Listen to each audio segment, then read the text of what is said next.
ഭാരത സമുദ്ര മേഖലയിലും കരുത്തിന്റെ പ്രതിരോധ കവചമായി MH-60 റോമിയോ കോപ്റ്റർ. ശത്രുസേനകളുടെ അന്തർവാഹിനി നീക്കങ്ങളെ ചേർത്ത് തിരിച്ചടി നൽകാൻ സജ്ജമാണ് MH-60 റോമിയോ ഹെലികോപ്റ്ററുകൾ. US-ൽ നിന്ന് ഭാരതം വാങ്ങുന്ന 24 ഹെലികോപ്റ്ററുകളിൽ 6 എണ്ണമാണ് ഒരു സ്ക്വാഡ്രണിൽ ഉള്ളത്. കൊച്ചി INS ഗരുഡയിൽ കമ്മീഷനിങ്ങിന് മുൻപായുള്ള പരീക്ഷണങ്ങളിലാണ് ഹെലികോപ്റ്ററുകൾ. ജിജീഷ് കരുണാകരൻ തയ്യാറാക്കിയ റിപ്പോർട്ടിലേക്ക്. ഭാരതീയ നാവികസേനയുടെ കരുത്താവുകയാണ് MH-60 റോമിയോ മൾട്ടി റോൾ ഹെലികോപ്റ്ററുകൾ.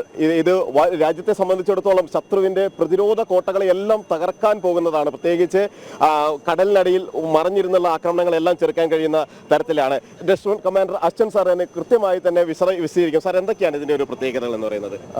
ഫസ്റ്റ് ഓഫ് ഓൾ എല്ലാവർക്കും വെൽക്കം. INS ഗരുഡ കൊച്ചിയിലുള്ള നേവൽ ബേസിലേക്ക് വെൽക്കം. ഇത് ക്രേഡൽ ഓഫ് നേവൽ ഏവിയേഷൻ എന്നറിയപ്പെടുന്ന ബേസാണ്. ഈ ഹെലികോപ്റ്റർ എന്ന് പറയുമ്പോൾ ഇതൊരു anti submarine as well as anti surface platform. മറ്റ് പല ഹെലികോപ്റ്റർ ചെയ്യുന്ന എല്ലാ യൂട്ടിലിറ്റി റോളിനും ഉപരി ഇത് ASW ആൻഡ് സർഫേസ് വാർഫെയറിൽ ഇത് ഏറ്റവും latest helicopter in the world ആണ്.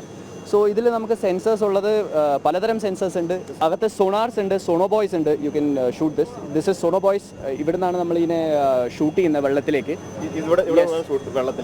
സോണോബോയ്സ് get drop from here.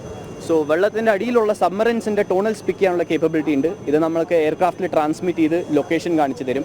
അതിനുപരി most latest സോണാറാണ് ഈ എയർക്രാഫ്റ്റിൽ ഫിറ്റ് ചെയ്തിരിക്കുന്നത് to get the exact target details. So നമ്മുടെ എനിമി നമ്മുടെ എഗെയിൻസ്റ്റ് റോക്കറ്റോ അല്ല ഗൺ ഫയറിങ്ങോ ചെയ്യുവാണെങ്കിൽ അത് നമ്മുടെ ക്രൂവിന് അറിയിക്കാനുള്ള കേപ്പബിലിറ്റി ഈ ഹെലികോപ്റ്ററിനുണ്ട്.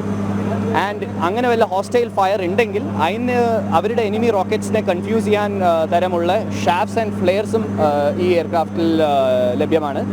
എയർ ടാക്ടിക്കൽ ഓഫീസറും ബാക്കിലുള്ള ഒബ്സർവറും കൂടെയാണ് ടാക്ടിക്കൽ പിക്ചർ ഇതിൽ മാനേജ് ചെയ്യുന്നത്. First pilot will be totally concentrating on maneuvering the aircraft away from threats and towards the area of operations. So അതാണ് ഇതിൻ്റെ ക്രൂ കോമ്പോസിഷൻ. നമ്മുടെ ടോട്ടൽ കോൺട്രാക്ട് 24 എണ്ണമാണ്. ഇപ്പോൾ ഗരുഡയിൽ നമ്മുടെ 6 എണ്ണം ഓൾറെഡി ഫുള്ളി ഓപ്പറേഷണലായി. നമ്മൾ നേരത്തെ പറഞ്ഞതുപോലെ തന്നെ പ്രതിരോധ മേഖലയിലാകെ കരുത്താവുകയാണ് ഭാരതം. അനുദിനം രാജ്യത്തിൻ്റെ പ്രതിരോധ മേഖലയെ ശക്തിപ്പെടുത്തുന്ന നീക്കങ്ങൾ തന്നെയാണ് ഉണ്ടാകുന്നത്. അതുകൊണ്ട് തന്നെ ഏത് ശത്രുരാജ്യത്തിൻ്റെ കടലിലൂടെയുള്ള ഏതു തരത്തിലുള്ള ആക്രമണങ്ങളെയും പ്രതിരോധിക്കാൻ നമ്മൾ സർവ്വസജ്ജരുമാണ്. ക്യാമറാമാൻ മനു കൃഷ്ണയ്ക്കൊപ്പം ജിജീഷ് കരുണാകരൻ, ജനം, കൊച്ചി.